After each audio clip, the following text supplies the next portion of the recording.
Hi guys and welcome to my YouTube channel Pretty in Paper by B, where we are all about sharing the joy of pretty papers.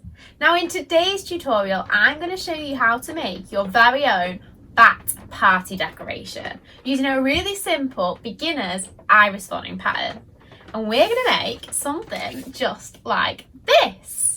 Now everything you need to make this is in the box down below, so gather your supplies, get comfy and let's get crafting.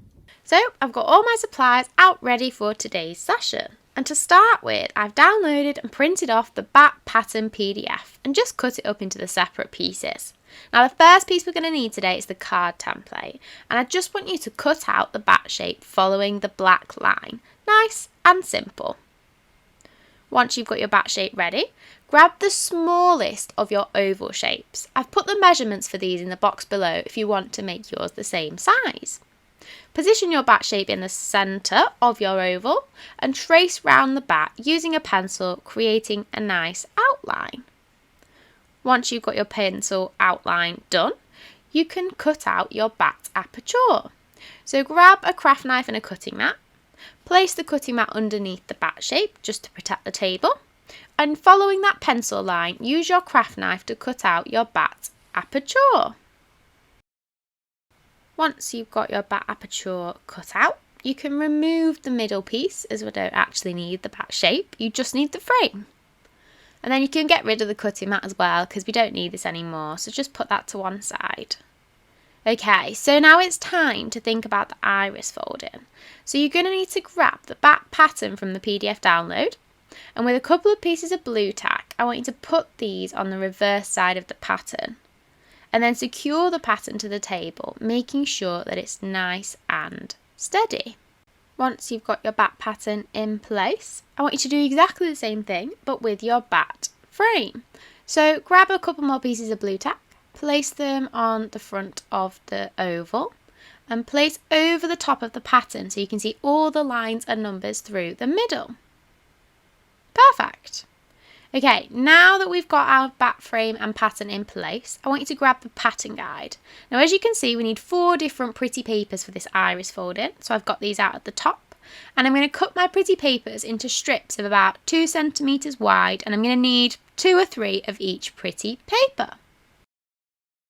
Once you've got your paper strips ready, grab a strip of paper colour A and fold over an edge of anything between 5 and 7 millimeters. So I'm folding over quite a small edge here because the strip sections on my pattern are quite large to start with, so I need to make sure my strip is wide enough to cover those sections.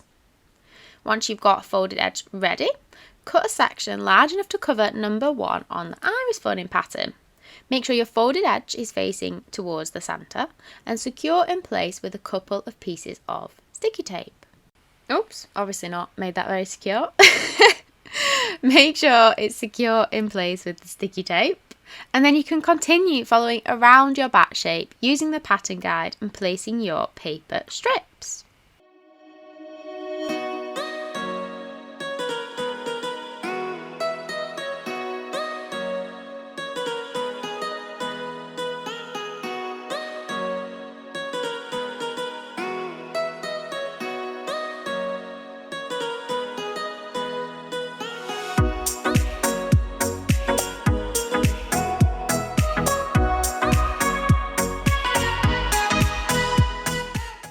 Once the final strip of your pretty papers is in place, grab a small piece of glitter card. I've got this black shimmer card to go in the middle.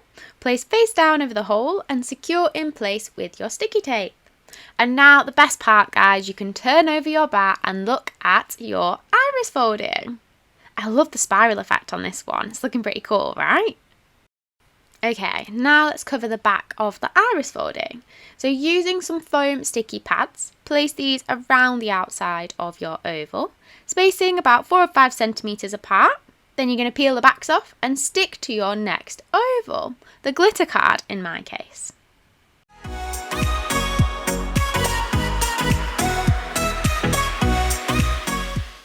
Once you've done that, you can mount your bat again to a piece of black card just to create a dark border silhouette around your bat shape. So again, place the foam pads 4 or 5 centimeters apart, peel the backs off and stick to your next oval.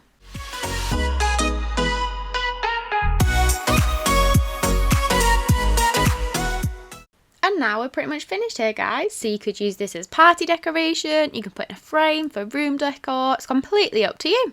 Well, I hope you've enjoyed today's tutorial, guys. Don't forget to like, subscribe, and I'll see you next time.